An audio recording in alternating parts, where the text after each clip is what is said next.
Friday Night Flights. Sponsored by Bayport Credit Union, Hercules Fence, Tidewater Community College, and Casey Auto Group.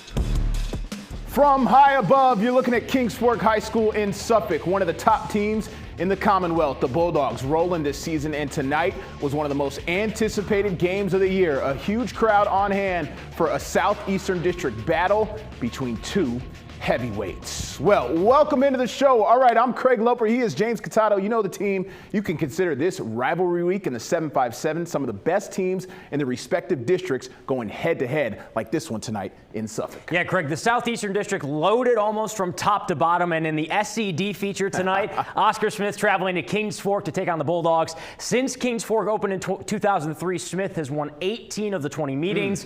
But the Bulldogs are the last team to hand Smith a district loss when they beat them in 2023.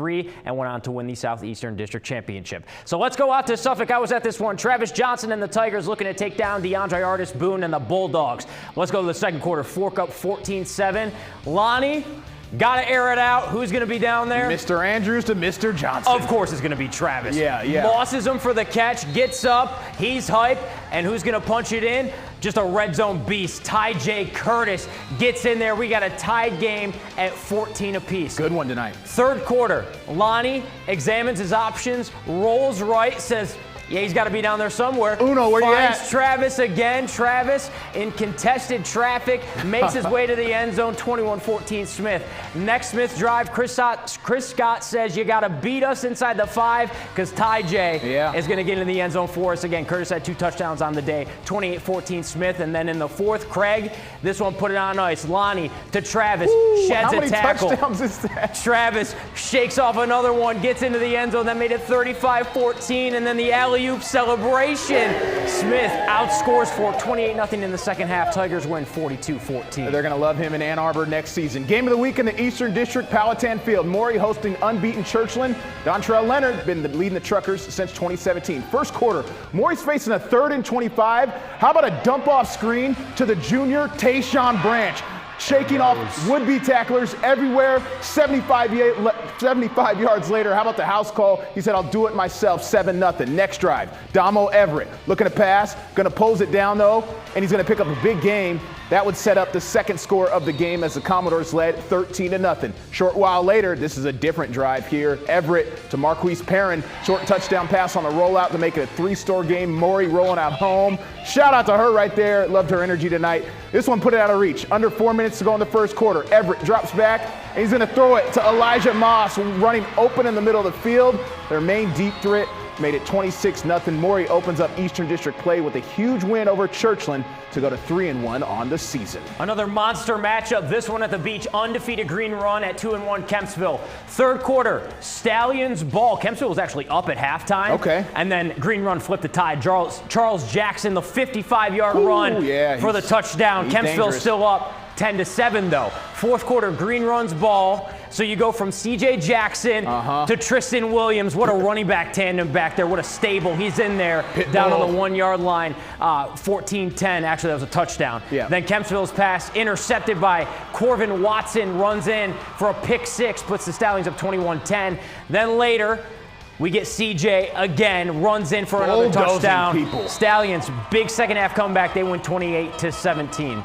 Staying in the Beach District, 2 teams trending upwards. That's right. We are talking about 2-2 Lansdowne and 3-1 Bayside. Both teams coming off pretty impressive wins. This one taking place on Bayside's home field. The Marlins cheer squad out in full force. Shout out to the ladies. Did a great job. First quarter, Bayside's Kyron Brown going to punch that one in. Just 5 yards out, trucking people on his way to the end zone.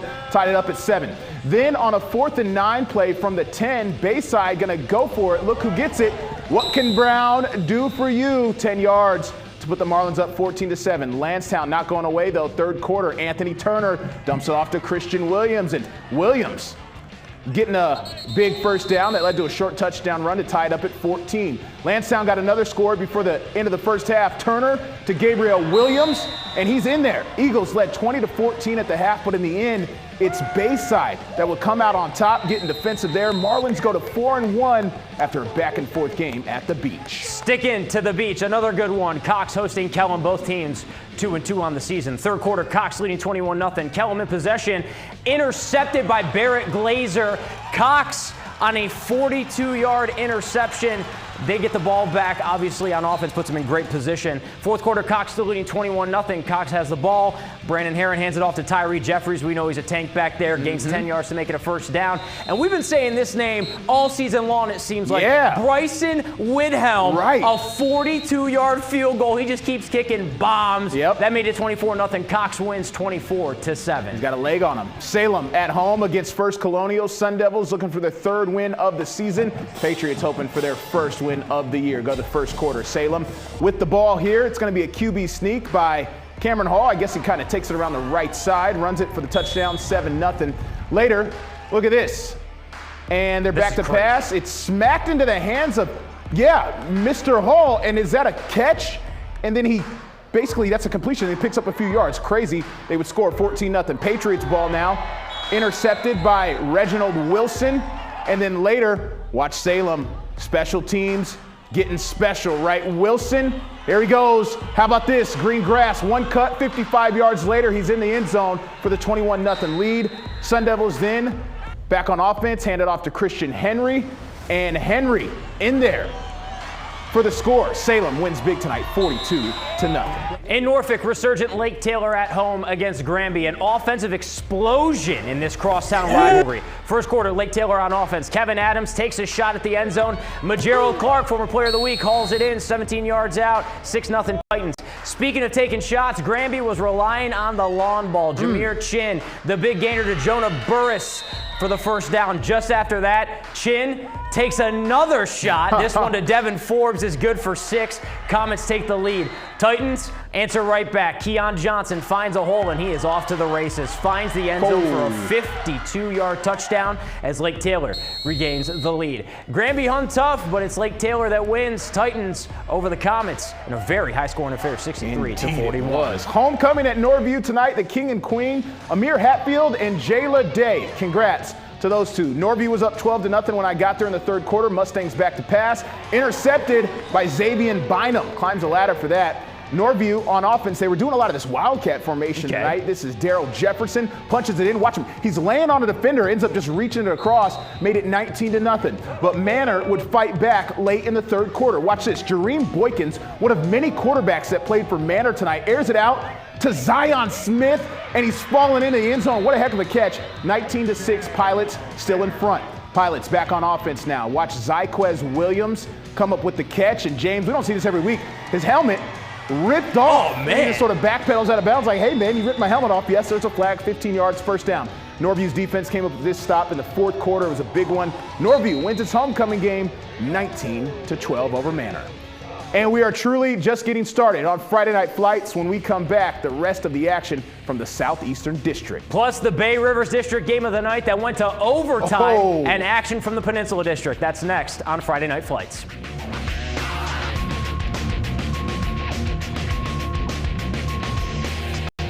All right, welcome back to Friday Night Flights. This is Indian River High School in Chesapeake. Head coach Brandon Carr has had the Braves rolling the last few years. Last week, they did suffer that setback against Oscar Smith, so Indian River is looking for a bounce-back game tonight. And as is normally the case, the fans turned out to see their team and cheer them on. Let's go to the ground. The 2-1 Braves taking on Grassfield. Opening kickoff goes to Indian River, and the script basically perfect. Junior Donovan Brown fields it, and he is off to the races, up the sideline, nearly 100 yards for the score. The Braves would convert the two-point conversion to go up 8-0. Certainly a meaningful kick return to the Indian River community this week. The Braves were all gas and no brakes in this one. Still in the first, Indian River up 16-0. Lord Malik Heru scrambles to his right and then fires to Donovan Brown.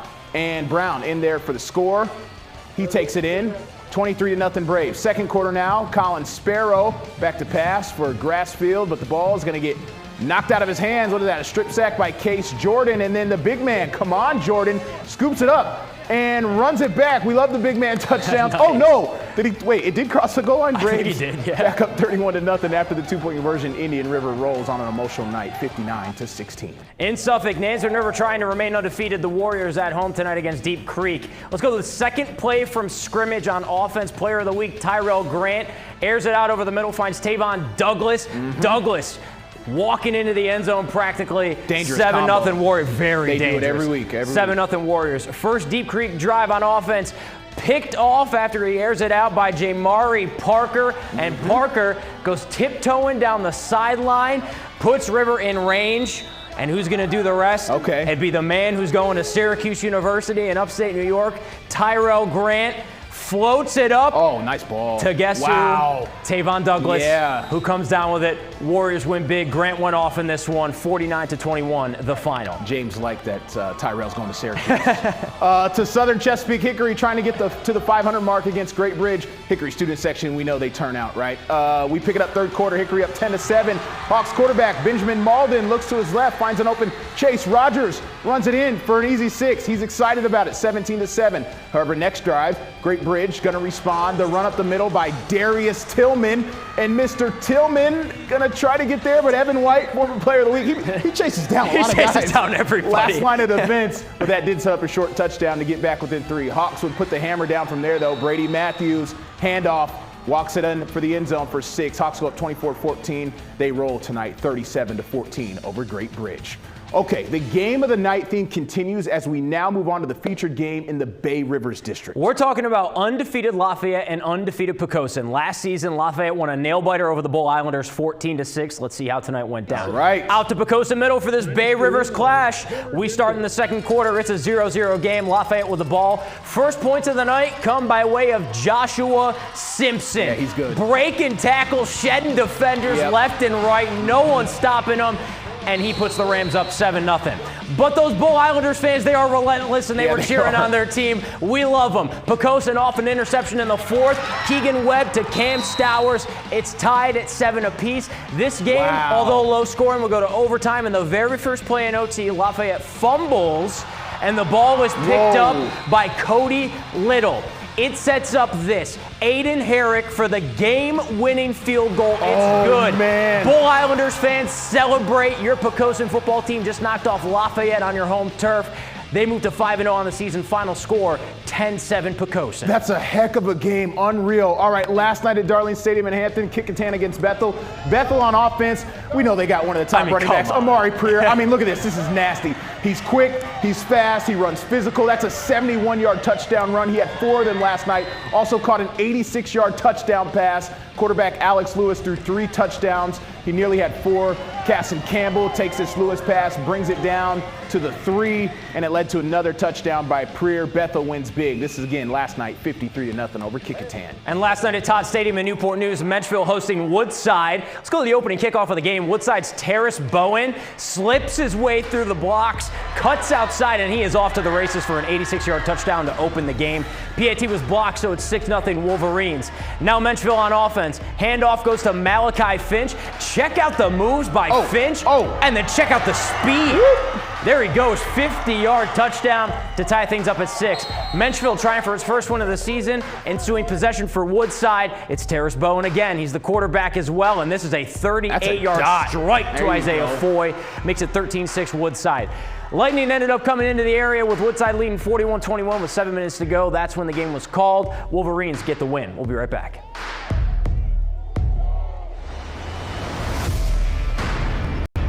Look at some scores from around the area. Ocean Lakes and Glen Allen get it done. Glen Allen took down Hampton tonight. Heritage falls to Denby, and Tapp gets the win over Grafton. And then some more scores. Jamestown and New Kent get the wins tonight. Windsor and NSA get big wins as well. And Norfolk Academy and Atlantic Shores dominant, almost putting up 50 ball for both. And there we go. The big game of tomorrow, Warwick Phoebus at Tab at 12 o'clock.